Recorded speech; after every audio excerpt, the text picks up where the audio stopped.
특정법인, 뭐를 특정법인이라고 하죠? 특정법인은 쉽게 생각하면 우리 가족으로 구성되어 있는 법인이라고 생각하시면 되고요.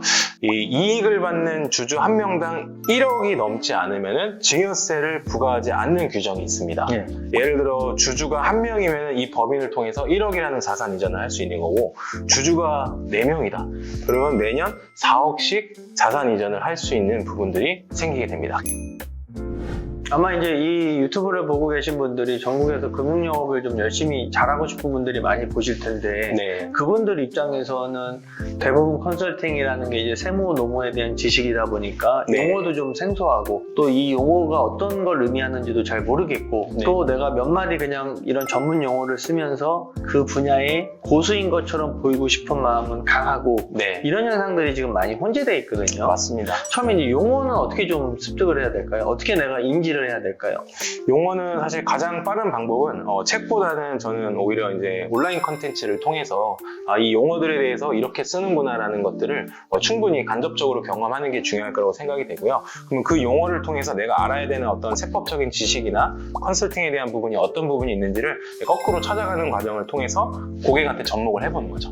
그러면 접목을 했을 때 이 부분에 대해서 관심이 있다라고 하면은 내가 공부한 게 잘 준비가 된 거죠. 한 15년 정도 이제 영업에 대한 경험과 4년 정도 이제 WM 센터에 대한 경험이 이제 어우러진 결과물이 지난번 강의라고 좀 저는 보여지는데, 네. 4년 동안 이제 컨설팅에 대해서 다양한 네. 이제 실무를 하신 거잖아요. 네. 물론 이제 바탕에는 이제 영업력을 갖고서 하신 건데, 네. 본인이 이제 해보니까 그동안에 좀 유행했던 컨설팅 기법, 또 나는 이걸 좀 잘할 수 있어, 또 우리 금융영업인 분들은 이런 컨설팅이 계약과는 조금 더 매칭 확률이 높아, 네. 이런 것들이 좀 있을 것 같은데, 네. 하나씩 좀 말씀을 드려볼게요. 네. 첫 번째, 4년 동안 가장 많이 좀 적용한 컨설팅 컨텐츠가 어떤 게 있으셨나요? 사실은 이제 법인 상담권 중에 우리 세무사님들, 회계사님들의 거래처를 저희가 가는 거거든요. 근데 이분들이 어떻게 보면은 이 가지급금에 대한 관리에 대해서 생각보다 면밀한 관리를 못 하시는 분들이 많더라고요. 그래서 거꾸로 이 FP 분들이 저희한테 요청한 건 중에서는 가지급금에 대한 솔루션을 좀 달라라는 상담이 상당히 좀 많았습니다. 그 다음은 어떤 게 좀? 그 다음에 이제 사업에 대한 방향성을 좀 설정하기 위한 어떤 가업 승계라든지 아니면 자산 이전을 위한 특정 법인 컨설팅이라든지 그러한 부분들에 대한 부분도 요즘에 좀 많이 늘어나고 있습니다. 우리 강사님이 4년 네. 동안 근무하시면서 네. 이 컨설팅이 나랑은 좀 제일 잘 맞는 것 같아. 어떤 걸 좀 주로 자신 있게 하시나요?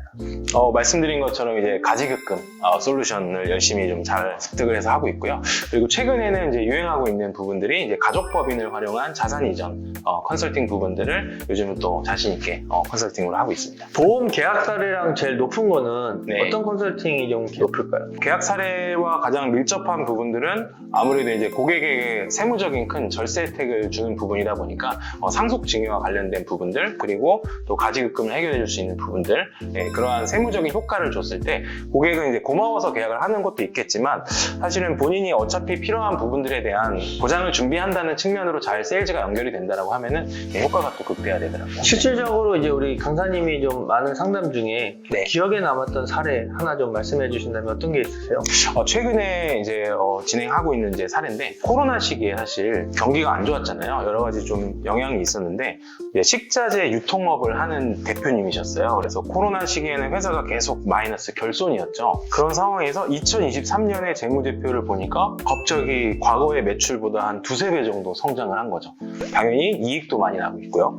그리고 이제 2024년 이제 가결산을 해보니 이 23년도보다 매출이 거의 한 3배, 4배가 더 뛴 거예요. 그래서 대표님께서 이제 절세에 대한 고민도 있지만, 이 회사가 성장하고 있는 과정에서 내가 자녀한테 세금을 좀 최대한 아끼면서 이 주식을 좀 증여하고 싶다, 이러한 상담이 좀 들어왔던 케이스가 있습니다. 주식 증여를 하기 가장 좋은 타이밍은 이 코로나 시기에 주가가 가장 떨어졌을 때 주식 증여를 했으면 되는데, 회사가 어떻게 될지도 모르는데 내가 이 회사의 주식을 자녀한테 증여를 한다? 이것도 사실 대표님 입장에서는 옳지 않다라고 판단을 하셨던 거죠. 요즘 업계에서 많이 유행하고 있는 가업승계 제도를 좀 활용하자라고 대표님께서 아이디어를 좀 생각을 하셔가지고, 이 부분에서는 이제 코로나 시기라는 거는 매출이 이제 오르기 이전에 네. 회사의 주식 주식 가치가 좀 낮았을 때, 많이 매출이 좀 이제 낮으니까 네. 당연히 이제 주식 가치가 낮았을 때 네. 증여를 했으면 좋았을 텐데 네. 그때는 오히려 잘 되는 것보단 회사가 어떻게 될지 모르니 네. 지금 하는 게 맞나? 네. 라고 고민을 하셨고 맞습니다. 근데 그 이후에 네. 예상치 못하게 회사의 매출이 너무 3-4배 정도 성장을 하다 보니까 네. 이미 이제 매출이 오르면 당연히 주식 가치도 오른 거고 네. 그때 이제 가업승계 제도를 좀 활용해보자 네. 그 말씀이신 거죠? 맞습니다. 네, 그래서 네. 어떻게 좀 진행하셨어요? 그래서 이제 가업승계 제도가 이제 가업승계 증여세 과세 특례라고 해서 우리가 60세 이상이신 대표님이 적용이 가능한 상황인데 대표님의 나이가 57세였어요. 그러면 3년 뒤에 이 회사의 주식 가치가 상당한 폭으로 상승할 수 있는 여력이 있었기 때문에 우리가 그러면 3년간 이 회사의 주식 가치를 어떻게 좀 낮출 수 있을지에 대해서 중점적으로 좀 상담을 하게 됐고요. 저희가 솔루션을 드린 부분은 이 특정 법인, 이 가족 법인을 활용한 자산 이전 플랜을 솔루션으로 좀 드리게 됐습니다. 특정 법인을 조금 더 구체적으로 말씀해 주신다라고 하면 네. 뭘 우리가 특정 법인이라고 좀 얘기를 하죠? 쉽게 생각하면 우리 가족들 중심으로 이루어진 주주가 특수관계인 중심으로 되어 있는 이 법인을 이야기하는 거고요. 근데 이제 사실 우리 법인 같은 경우에는 어머니나 아버지가 근무하고 있는 법인에 있는 주식을 증여받거나 사업을 하면 되는데 이 회사 가치가 너무 높아지다 보니까 어떠한 단추를 잘못 낀 부분들을 새로운 단추를 끼기 위해서 이 가족법인을 설립해가지고 자산 이전하는 플랜이 됩니다. 네, 그래서 이 특정법인 컨설팅은 이제 새로운 신설법인을 하나 설립을 하는 거고요. 그러면 현재 기존에 있던 법인을 이제 A법인이라고 생각을 하고 그 다음에 새로 설립된 법인을 이제 B법인이라고 한다고 하면은 이제 A법인과 B법인 간에 이 A법인에서 발생한 이익을 B법인으로 배당을 해가지고 넘겨주는 방식을 통해가지고 우리가 1차적으로 어떤 회사 가치를 낮추는 솔루션을 좀 했는데요.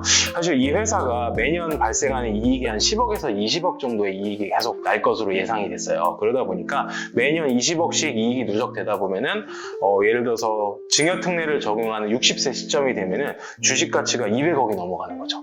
그러면 그때 증여를 한다고 해도 굉장히 큰 세금 부담이 있기 때문에 자녀와 그 다음에 본인의 배우자, 손자녀가 되겠죠. 우리 할아버지 입장에서는 네, 이렇게 4인 가족으로 25%로 주식 구성을 해가지고 법인을 설립합니다. 그런데 재밌는 거는 이 중소기업과 중소기업 간에는 일감을 떼어주거나 몰아줄 수가 있거든요.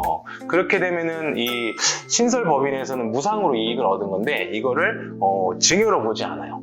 왜냐면 중소기업과 중소기업이기 때문에. 그래서 이 A법인에서 발생하는 한 1000억 정도의 매출 중에 300억 정도를 B법인으로 이전해주는 게 이제 첫 번째였고, 그 다음에 이제 A법인과 B법인 간의 이 차등 배당, 이 초과 배당 플랜을 통해가지고 매년 한 4억 정도의 이익을 이전해주는 이제 플랜을 같이 진행을 하게 된 거죠.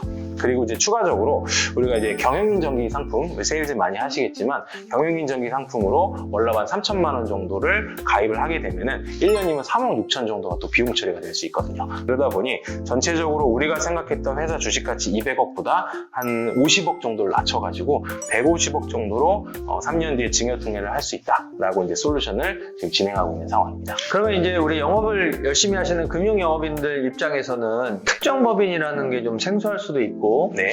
이 주제로 내가 진짜 계약을 해볼 수 있을까? 라고 생각이 될 것 같은데 네. 우리 강사님이 또 여기에서는 전문가로 좀 잘 계약도 받고 강의도 많이 하시니까 네. 이 부분을 저희가 조금 더 심층적으로 좀 질문도 드리고 네. 오늘 좀 배울 수 있는 시간으로 좀 갖도록 하겠습니다. 알겠습니다. 특정법인, 뭐를 특정법인이라고 하죠? 특정법인은 쉽게 생각하면 우리 가족으로 구성되어 있는 법인이라고 생각하시면 되고요. 주주의 구성이 대부분 가족으로 되어 있다는 가족으로, 예, 맞습니다. 그렇게 하는 이유가 있나요? 가족으로 하는 이유가? 어떤 편의성 때문에? 법인을 설립해서 결국에 자산 이전을 하려고 하는데 거기에 타인 주주가 껴있으면 타인의 재산이 늘어나는 효과가 있기 때문에 대부분은 이제 가족 중심으로 주주 구성을 하게 됩니다. 그 얘기는 아무래도 이제 우리가 증여를 하는 대상들이 가족일 경우가 많기 때문에 그거를 좀 편법적으로 주고받을 수 있는 구조를 만들기 위해서 일단 주주들을 가족으로 좀 하는 경우가 많다는 얘기인가요? 네, 맞습니다. 네, 그리고 이제 세법의 테두리 안에서 저희가 충분히 활용할 수 있는 게 법인을 활용하다 보면은 이 이익을 받는 주주 한 명당 1억이 넘지 않으면은 증여세를 부과하지 않는 규정이 있습니다. 예. 그러다 보니까 예를 들어 주주가 1명이면 이 법인을 통해서 1억이라는 자산 이전을 할 수 있는 거고, 주주가 4명이다. 그러면 매년 4억씩 자산 이전을 할 수 있는 부분들이 생기게 됩니다. 그럼 특정 법인의 대부분을 가족법인이라고 이해를 해도 될까요? 맞습니다. 가족법인이라고 표현도 하고 자녀법인이라고 표현하는 게 고객분들 입장에서는 더 이해를 잘 하시더라고요. 네. 그럼 우리가 이제 컨설팅을 할 때 특정 법인, 대부분 주주가 가족으로 이루어진 법인, 이걸 이제 주로 활용을 하신다라는 거고, 네. 이게 이제 컨설팅에 네. 어떻게 좀 연결을 시키거나 도움을 받을 수 있을까요?